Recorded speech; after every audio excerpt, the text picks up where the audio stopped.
Welcome back to another episode of the Todd Durkin Impact Show. And today, the Impact Show has gone on the road. We're not in San Diego. We're not filming in San Diego. We're in Gilbert, Arizona, the head of NASM HQ. That's right, the National Academy of Sports Medicine. This is the headquarters, and I'm in this glorious space right now. And let me tell you what, you're in for a real treat today.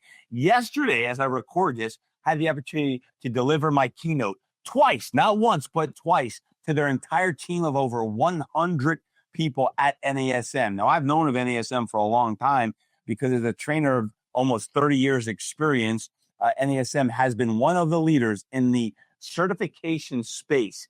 And in the last 5 years, they've had a meteoric rise in even more qualifications, specializations, and certifications that are helping trainers and future trainers deliver the impact that we want. And here recently in working deeper on their new NASM 1 endeavor, you'll hear more about that in today's show. And what I'll be doing with NASM 1, sometimes referred to as N1, so that I can impact more coaches and trainers. It brings me great honor today to talk with three different people. Tony Ambler-Wright, product manager, and the professional enablement director. You're going to hear from Mike Fantigrassi, head of product, and then also my good friend, David Van Daff, a.k.a. DVD.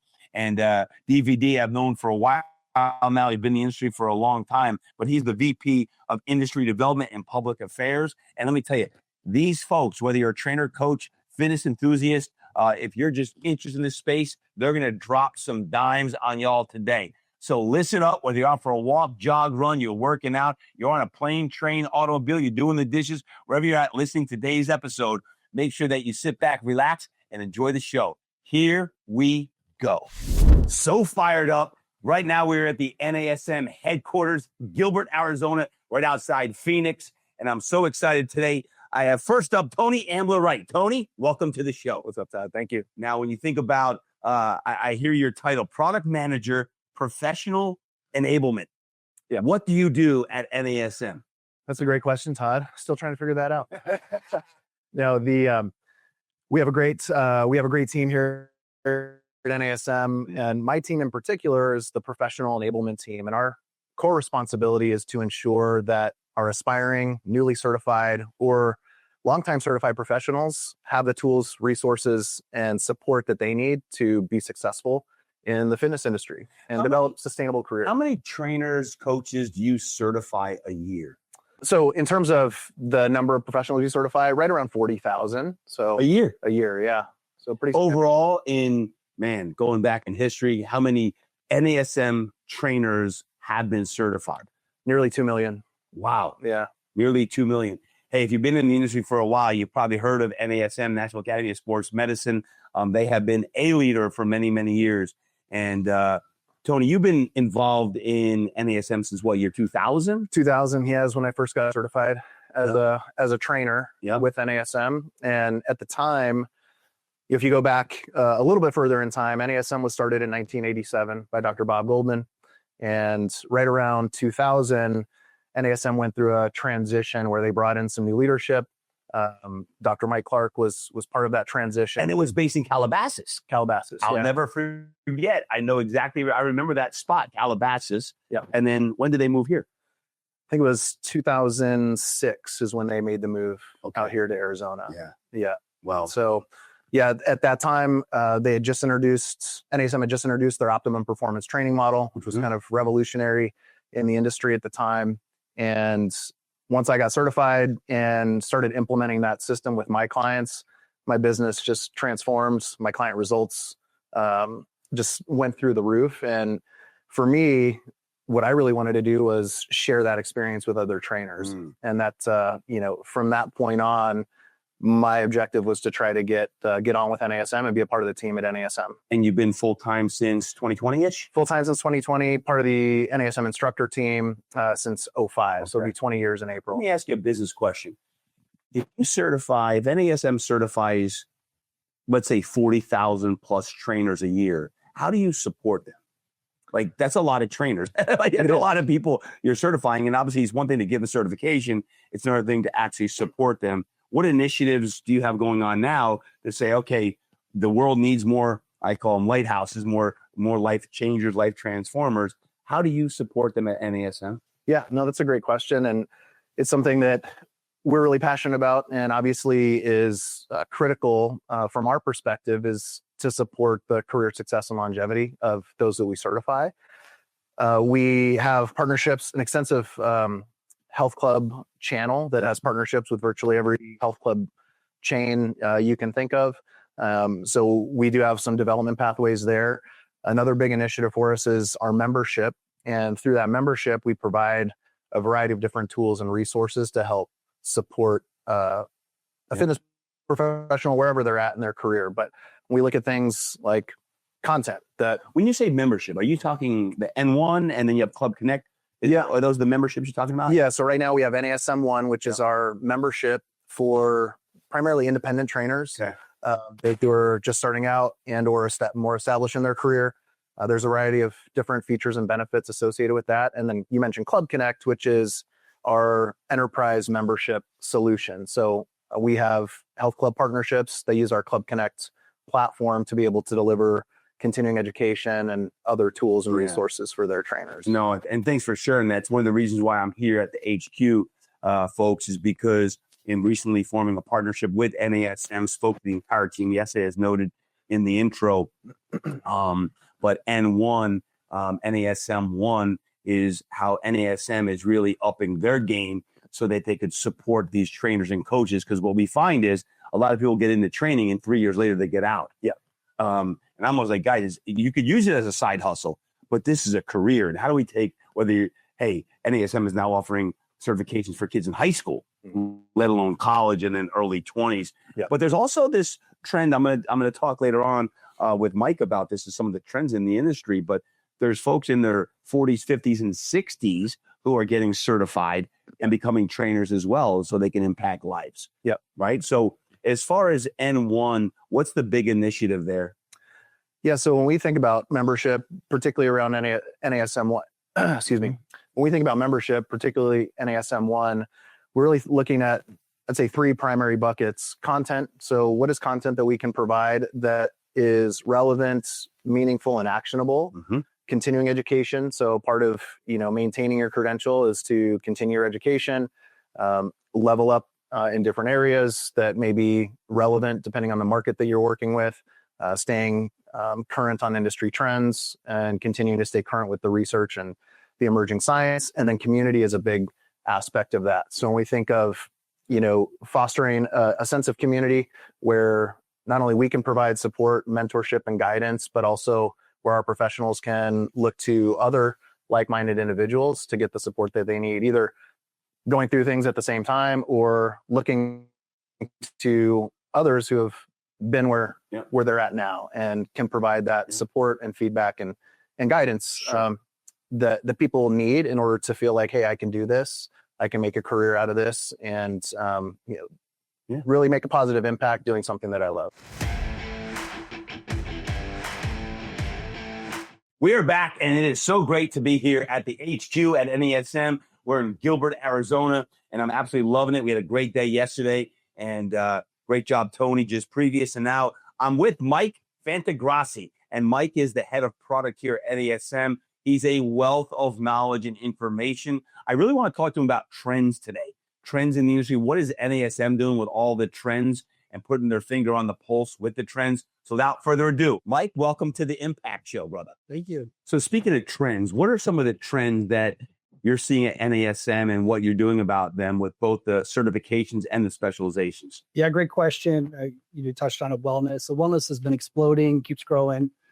But when you think about wellness, there's a lot of these different areas within it that we're really interested in. So within our CWC course, Certified Wellness course, what we added to that was a simulation and a business course. So we want to better prepare our professionals with motivational interviewing, which is really critical to being an effective coach. And then also that business side of it as well, because, if you can't make money, then you're not going to stay in the industry. Exactly. Other things is the longevity, everything around anti-aging, biohacking. But, what we're really looking at closely is this concept of, and it really starts with someone in their 30s, but it keeps going, is how do I perform at the highest level I can for as long as possible? Right. And so one of the things that one of our advisors talks about a lot. So you heard of lifespan and health span, but I really like this concept of placement. So it's like, how do I play for as long as possible at a level that's acceptable? Preach. Shouldn't be, right? Preach. So you're 90 years old, you hit a hole in one, and then you drop dead. So that's the goal for someone like that. Yeah. And then GLP-1s. So it's still growing. More people are taking the medications. And that's one of the reasons why we just released a course that teaches fitness professionals, wellness professionals, how to work with populations that are taking these medications. Because a lot of times people are burning the candle at both ends when they're doing this. It's really similar to if you're doing like a very low calorie diet and you can't exercise and eat 1,000 calories a day, and there are mitigation strategies too. For instance, how long you eat before your workouts, what you eat afterwards, ways to get more protein, help recover. So those are all things that we're addressing through that course. So with the GLP-1s, has NASM taken a stance on that one way or the other, or is it more agnostic and it's part of the industry and this is how we deal with it? Yeah, we looked at the evidence, and right now GLP-1s, they do have side effects, but they're starting to see a lot of additional benefits from the medication, from cardiovascular benefits, cognitive benefits. So there's, it's only going to continue to grow based on that. But what we have seen is that when you control that food noise, you get that area of your life under control, people then start to want to add additional healthy behaviors. And so that's why I think it's actually going to be great for the fitness industry. More people are going to want to come into the gyms and start exercising because that area of their life under control now. Yep. And that program at NASM is really teaching the trainer to be educated on GLP-1 so that if a client or member comes in and is using the GLPs based from a referral from their physician, they're understanding the benefits, the side effects, and everything else. Yeah, they're working within scope of practice, knowing Right. that someone's working with their physician to do that, but also helping coach them and make sure that they're not eating too little calories, right? They're not exercising too hard. They're ramping up correctly with their programming. Is there any movement on the behavioral management side? I'm always like, get your mind right. Like behavioral management comes down to, the habits and that. Are there any new additions on the behavioral management side, or is that obviously it's one of the core foundations of your overall certification? Yeah, great question. Definitely, we've been integrating more behavior change and behavior concepts into our courses. CWC, that's one of the major components of that course. Yep. We also released a mindful drinking course as well. So the whole trend around drinking less, it's continuing to grow, and so we provided a course to really teach people best practices around that. Even provides alcohol-free cocktails you can make, and things like that. And we do have a course called Behavior Change Specialist, which we launched, I think, in 2015, and we're going through a revision of that one here soon as well. But I would say in most of our courses, we are integrating a lot of behavior change concepts into. Yeah. Also, I know you've got your wellness coaching side of things, and mentioned yesterday, we've got our own Impact Life Coaching certification. Life coaching has really blossomed on many levels, not just within fitness, but as an industry unto itself.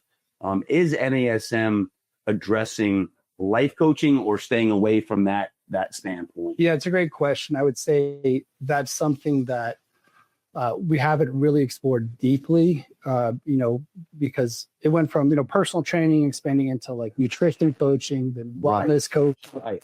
And then life coaching, like you mentioned, is huge. It's bigger, than health coaching and wellness coaching. Right now as well. But I think that may be the evolution, right? We talked about a little bit yesterday in the sessions, but clients trust their trainers more than their physicians, 100%. right? And so I think the more we can equip trainers to have these additional skill sets, that's going to make them more successful in the career. That's one of the things I saw during the pandemic over the last even 5 years. Is as a coach and trainer with 20-something years experience, it was certainly always about fitness. But what I realized, and it really expanded the last several years, is people put their faith in their coaches and trainers.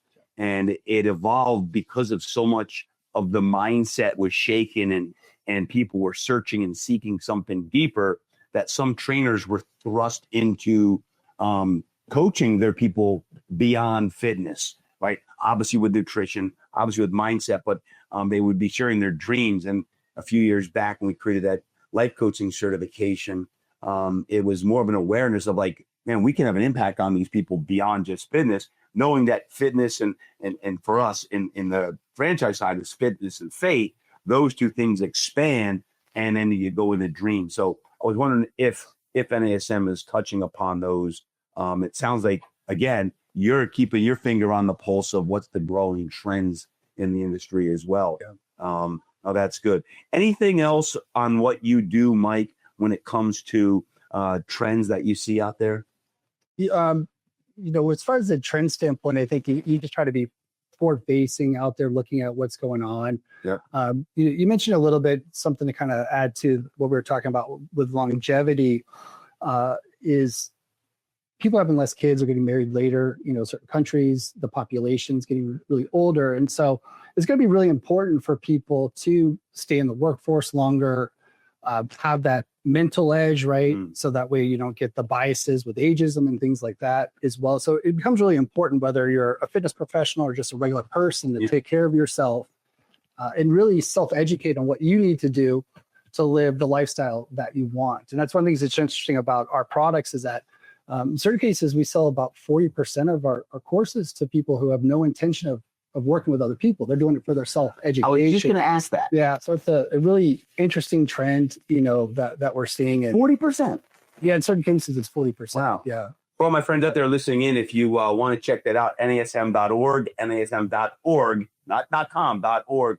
Also on IG, all you IG lovers, I see you. Thanks for the DMs at NASM Fitness. At NASM Fitness is the IG. Hop over there. I'll put it in the show notes as well. But Mike, thanks for your time, man. Yeah, thank you. Appreciate you. Guys, we'll be right back after a station break. Are you tired of grinding and going at it all alone?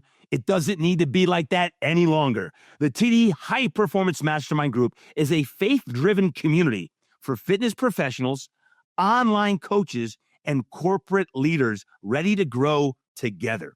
For just $99 a month, you get live coaching, an elite peer network, and game-changing accountability. And here's the kicker. New members receive their first retreat for free. Yes, they get their first retreat for free. Let that be you. If you're interested, book your free strategy call today with Kelly Watson over at todddurkin.com/TD Mastermind. Once again, that's todddurkin.com/TD Mastermind, and step into your next level today.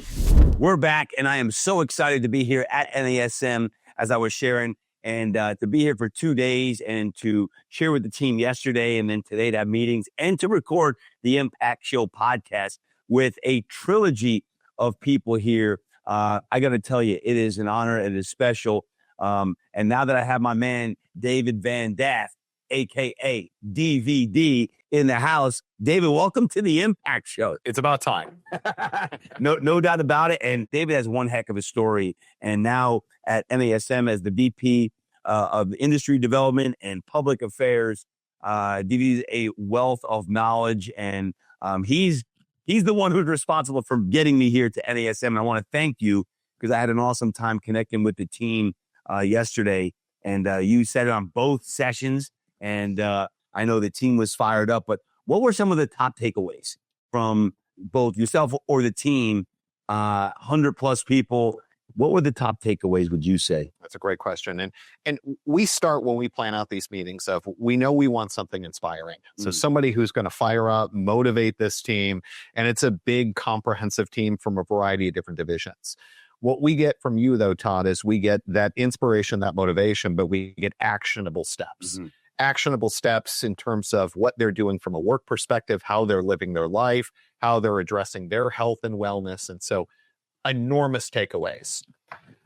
I would say that and I actually made some notes, and to me, I know something's impactful when I come back and I actually record some notes on, hey, here are some things that I personally need to focus on and then focus on with my team. But to me, the impact system always is a great way of addressing your life, your work career, and your balance ultimately, and is a great barometer in terms of doing what you're doing. A quote that really stood out for me is, your purpose is to use what you do best, your talent, do what you love, your passion, to produce results that matter to you. Mhm. We talk all the time. Hey, from the moment folks start their career, it's say, find something that you like to do Right. that's going to motivate you and it's not considered work. But I don't think what's talked about enough is the results that matter to you. Yep. And so it's a, how do you want to live your life? And what are the things that are important? And how can you find a job that is going to provide you with the means to be able to live that life? So Mhm. you started with one of those quotes, and I think that really stood out quite a bit. We all have jobs out there that they're not always going to be rosy every single day. That's right. They can be fulfilling, but if they're checking the box in those three, then you're on the right path. That's right. Yep. Yeah, we started with that, and before I'll give you an opportunity to comment on some of these, but there were so many, and I want to make sure I'll let you roll. list them. You roll. Absolutely. We really wanted to stress with our group, and of course, we know your pre-stations, and I sat through a number of them live, but getting your mind right, and that is so important in everything that we're doing. And oftentimes not necessarily addressed. It's do your job, but it starts with getting your mind right. And there are a couple of tips too that are things that we don't typically see. Don't be consumed by the news. Avoid the energy vampires. I mean, that's a big one there. And the other thing that I love is the amp up elements. And we talk about amping up your fitness and amping up your recovery. Yep. This is something, and for folks in our industry that are already on the pathway of, oh, I exercise and I try and eat clean and different things along those lines. But are we really maximizing out the opportunity? Absolutely. You know, are we going at it 75%? And I love that. You know, for me personally, it's okay, yeah, you're getting your workouts. You got them in all 7 days. But did you amp them up? That's ultimately? right. That's right. Thought that was wonderful. And then, you know, the positivity elements, the gratitude, and removing the toxicity. All of these things are really, really important reminders for everybody. But when you're in a high pressure organization that is growing at the speed that we're growing at, important elements to be able to address. Absolutely. Yep. Leaders, that's another thing. Like when we went leadership. into this, and yeah, we've got a variety of people, a variety of different positions out there. We're all leaders.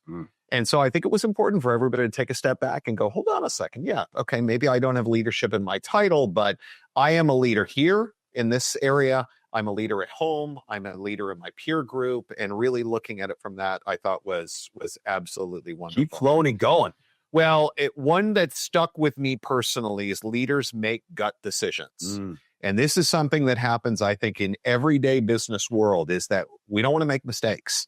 And we don't want to, you know, very often their problem will occur. Well, what do you say? I don't know. You know, well, let's have a meeting on it. Like, let's have another call on, you know, we'll address that, and it lingers. That's right. And ultimately, as part of the role is, hey, there's a problem, there's an issue. Let's get in front of this. Let's investigate what our options are, and then we make a decision. Yep. I thought that was great. Leaders set high expectation, walk the talk, and raise people up and motivate and inspire people to be their best. And this is like, you know, there's the leaders hold their people accountable and they achieve results and different things along those lines. But it is very, very important. And what all organizations to see it, if you're leading people and you're not walking the walk and talking the talk, they will notice. And sometimes within a organization like NASM, for example, that has all these different components and hundreds of people working, you can have one division that's held to a certain level of accountability. But if they're seeing another division that maybe that leader isn't holding true to the same principles that one division is, that you can cause some conflict. So it's not just your team watching you, it's everybody ultimately. And so I thought that was really, really great. One that's important to remember, I think, throughout any type of career is leaders develop other leaders and provide growth opportunities. Amen. Always looking for your replacement, finding the great talent and motivating them. And that is ultimately the goal. The easiest way to get promoted is to find your replacement. Gilbert, I didn't know you took so many notes. I mean, I had 13 leadership points. One of my points on number 3 was leadership, and there's 13 points on leadership. This man has typed out his notes in less than 24 hours. This is an exec right here taking notes. Keep rolling. Finish this out.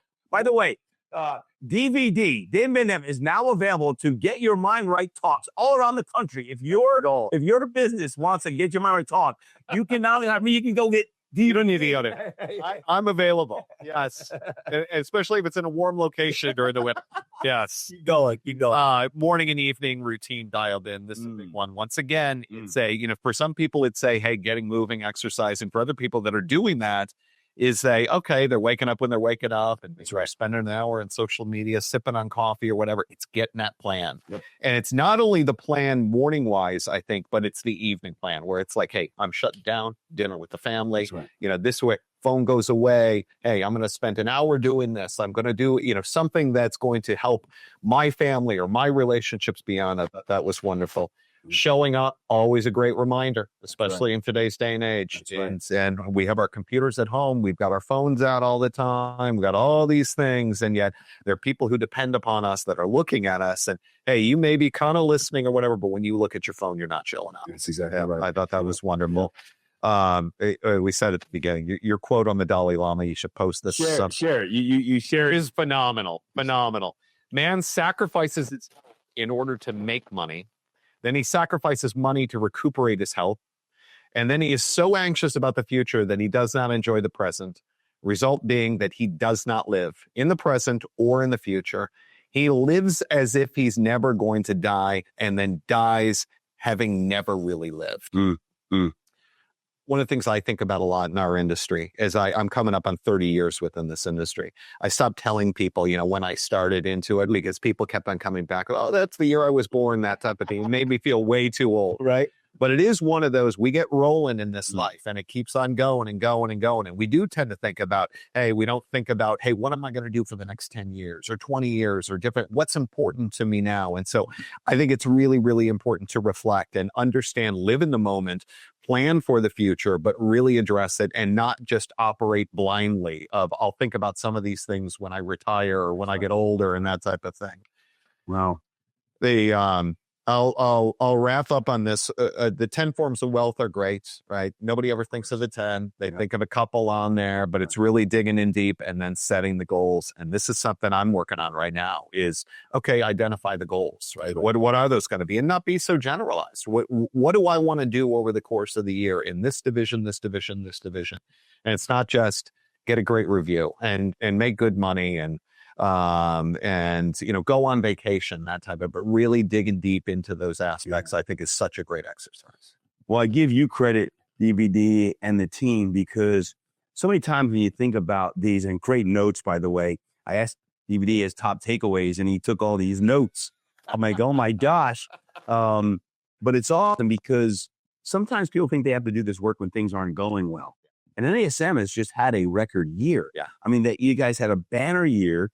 And when I was prepping for this with you and Phil and Mike and Tony, JP and the leadership team, we talked about that there was a lot of success, but you were looking to motivate, inspire the team to get to an even greater level, to get to that world-class level of how we talked about even yesterday, how how success can be the greatest preventative of future success because we didn't get complacent with success. And we went into that mindset of how you can continue to amplify and grow in all 10 areas of your life. And I give you credit because in talking with the team yesterday, all different departments on it, it was an honor to hear the feedback from the team at NASM, giving back to them about mindset of what it takes of get your mind right to operate as your best self, even if you're already operating at a good level. Because sometimes like, well, my health isn't where I want it, or my finances aren't where I want it. And you just focus on that area. But I also say, even with our athletes, is what are you focusing on now that are your strengths? So you can double down on your strengths to make your strengths even stronger. And of course, we want to amplify our weaknesses and get them better. But all of that, what you just said is part of yesterday's program. And I'm honored to not only do that yesterday and to be here today with the leadership team and doing some work. And then obviously recording this podcast is awesome. So thank you all for just hearing that the recap of our hour-long Get Your Mind Right talk. That's good. Absolutely. That's I was going to add to it. I think it's harder to address these things more than ever, and part of it is within all of our jobs. We have an email inbox that's just continually fed. That's right. And now we've got Teams and Slack and all these messages coming through. It is bombardment. And it is really, really easy to go about your life, especially from a business perspective of just turning on the computer and replying back. over and over and over again, where you're not thinking about some of these things that are going to make your job more fulfilling or successful, and lacking, from a leadership perspective, because all of you are doing is just addressing what's right in front of you. So I think it's more important than it's ever been to take a step back and go, let me make out a plan. Let me figure out, what I'm doing on a daily basis to make sure that I'm achieving everything that I want to achieve as a person, as a business person. That's right. DVD, if this is the mindset motivation section of the podcast here today, you talked about the recap and top takeaways from yesterday, but expectations for trainers have changed. You said you've been here, you've been in the industry for 30 years. Today, there's a different set of expectations in some ways. How do you see the difference of the expectation of today's trainer versus yesteryear's trainer? It's monumental, and it's a great question, and one that I like to address. When I started into the industry, first of all, most people had never really heard of anybody, a normal person, doing personal training. There's some of the pro athletes and the wealthy and all of this. And so when it started, it was all about okay, I go to a trainer and they're going to tell me what the program is in order to be able to get the results I want. Cheer me on, motivate me, hold me accountable. Get your certification and then figure it out. Absolutely. Most of the people that joined health clubs back in the mid-90s and worked with a professional was their first time. First health club, first experience with a fitness professional. That's all changed. Today's client, today's member that's coming in to work with a fitness professional, very often they belong to other fitness facilities. They've tried diets. They followed an Instagram influencer, did a variety of different things. They haven't gotten the results that they've gone in for, or that they've attempted to get to. So they tend to be a little bit more skeptical. What their expectations for now the trainer become is not just to be there and develop the programming. I mean, heck, I can go online and find a million different programs that can help me get to my goals. But it's somebody's going to hold them accountable. It's somebody who's going to motivate them. But it's going to be somebody who's going to address every element of their life. So it's not just the physical fitness anymore and the accountability tied into it. But what they want to know is, what do I need to be eating? What should my recovery look like? What is this type of supplement? What is this type of diet? What do you recommend with this? What is going to help me with motivation, behavior change, mental health, all of these elements? How much should I be sleeping? What does that matter? Oh, and by the way, I'm coming to you 2 days a week. Tell me what I'm doing on the other 5 days. There it is. Oh my gosh. And so the fitness professional has to come equipped with so much more. And that's why we've addressed this really with NASM, is that we have our CPT certification that so many of aspiring professionals go through to enter into this industry.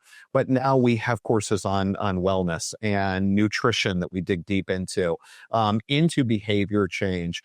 We just have a new course really responding to the trends that are happening now that are addressing GLP-1s and weight loss medications. And how does that fitness professional navigate through those waters? And so it's our role and our responsibility to prepare trainers. What we have to do to prepare trainers these days is far more extensively than it was 20, 30 years ago. Yeah, no, absolutely. And Mike was talking about some of those certifications earlier on that. And when you look at today's trainer, you're right. It's not just about the 2 or 3 sessions a week. It's, pardon the pun, how do you get their mind right 7 days a week? Right? How do you keep them on track?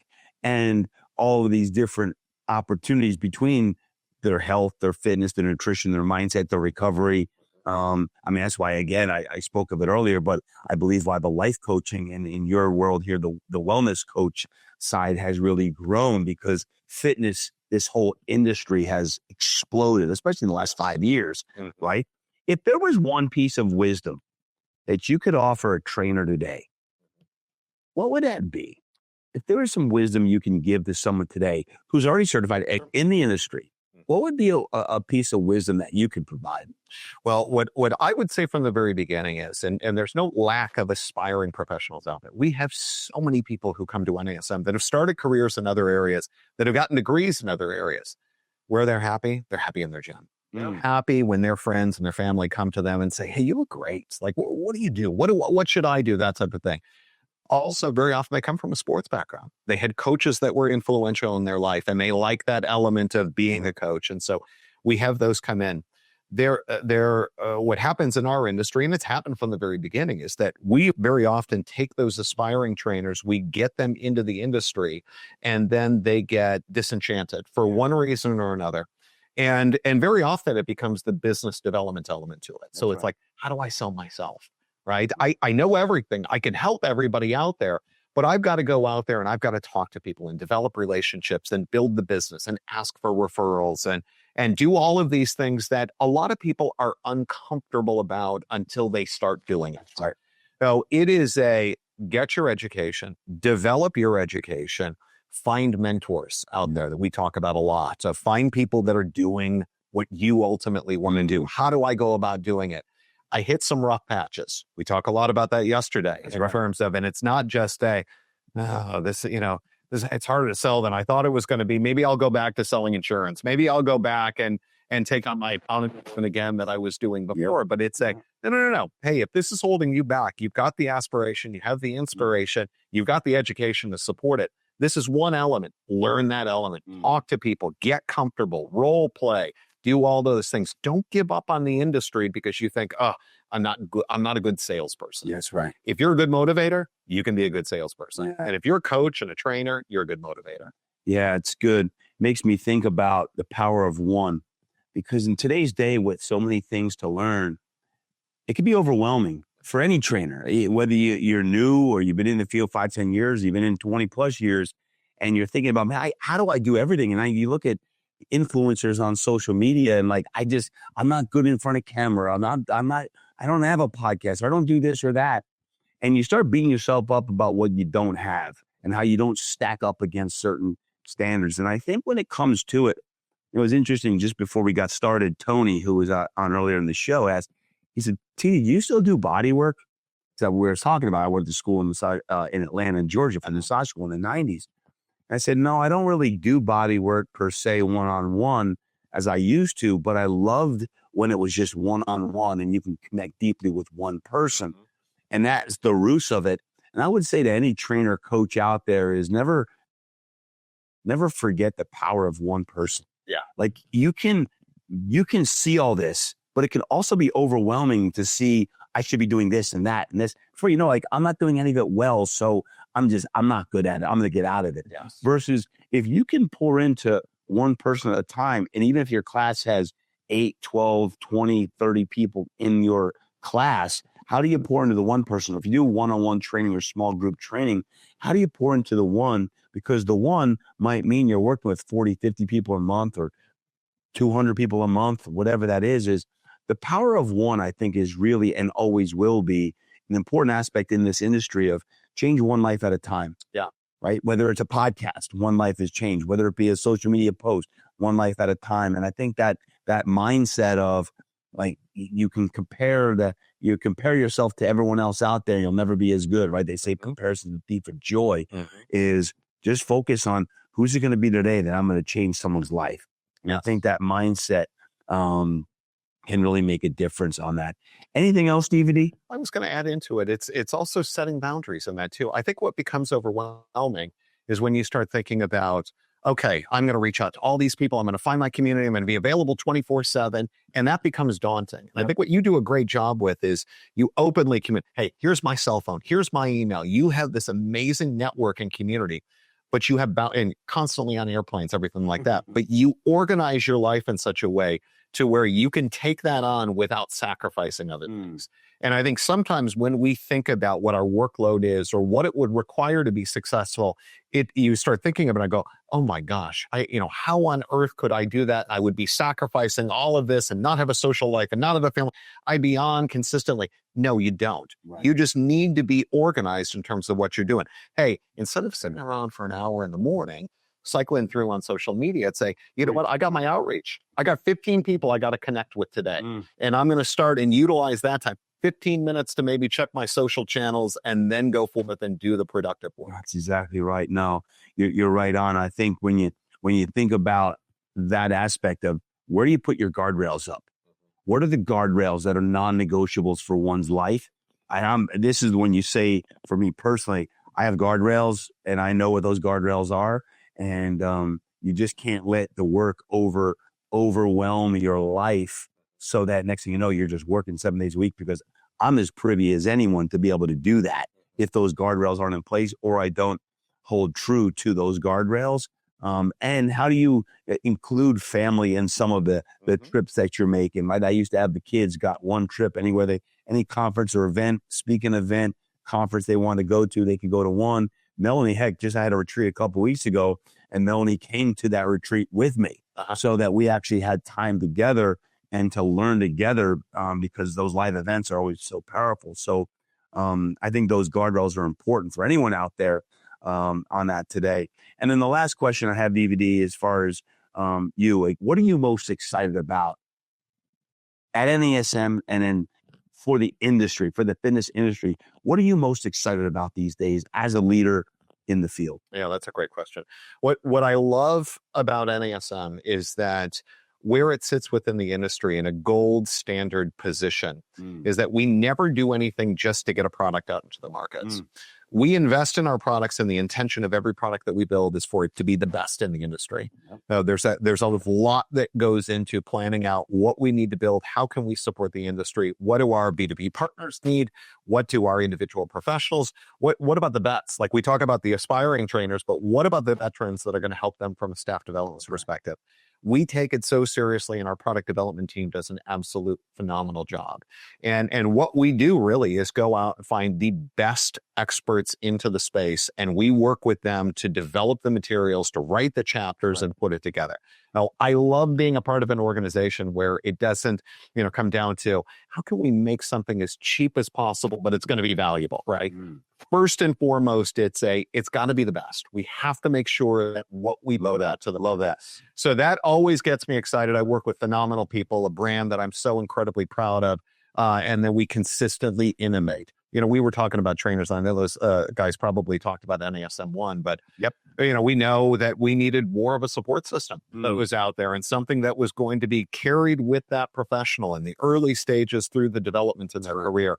Not just buy this course now and go do that, but something that could help that individual along the way, wherever they were in their career. That gets me excited. What gets me really excited within the industry is we're coming up on the HFA show next month is all that is happening. We've got incredible products and technology that is coming out there. We consistently have this great flow of professionals. We're in an industry that you can't replace with technology. People need to put in the work, right? That's right. And they need the fitness professionals. So we've overcome that hump of we're not going away. There's more need than there's ever been for it. But we also have some interesting things, from an administration perspective, that some things could make getting moving more advantageous. A lot of optimism around the FIT Act for HSAs and FSAs and tax-free funds for your gym membership, for your personal training services, for the children's athletic fees. It's something we've been addressing in this industry for a long period of time. Exercise is preventative medicine, but we don't give the same benefits associated with exercise. So there's a lot of optimism as some of these things that could come to fruition in a short period of time. Yeah, so well said. You can hear and see the wealth of information that David Van Daff is, and he is one of the leaders here at NASM Fitness. And again, I want to encourage you to take a look at all they have going on. But DVD, thank you for being here, brother. Pleasure. Well, that's a wrap from NASM here in Arizona. I want to say thank you for joining today. We had 3 great guests on the Impact Show. And I got to tell you, having Mike, Tony, and DVD on the show certainly brought a depth and level here at NASM that was awesome. And it was a great 2 days. Having the opportunity yesterday to present, and DVD did a great recap of the hour-long Get Your Mind Right talk. And he's now available for guest speaking as well. And Tony talked about not only the history of NASM, but why join in on the fitness industry movement, whether you're a trainer, coach, or you're someone who wants to use this as a side hustle. Great opportunities happen at NASM and in our industry right now. And Mike, as the head of product here at NASM, to hear about the dozens of different certifications and specializations, it truly makes me proud as a coach, as a trainer, as someone who's been in the industry for a long time, that we're headed in a great direction. And there's so many millions of Americans and people around the globe who can be positively impacted by coaches and trainers. And that excites me to know the great opportunity that is out there. So I'll say thank you to to NASM for being a great host, to work deeper with them in their NASM 1 program and to be able to deliver more content to their professionals is really an awesome opportunity and an honor to do that. So don't forget, take a look, NASM.org. NASM.org is their website. If you're on Instagram, NASM Fitness. And please do us a favor. If you're a coach or you're a trainer, tag me and tag NASM Fitness in a story. Just take a quick picture right now, wherever you're at, and tag that on your Instagram story. Tag us up, share the love, and let's continue to make this fitness and coaching industry as great as it is. Guys, I love you. Can't wait to see you real soon. Until next time, train hard, eat right, live inspired, and go create impact.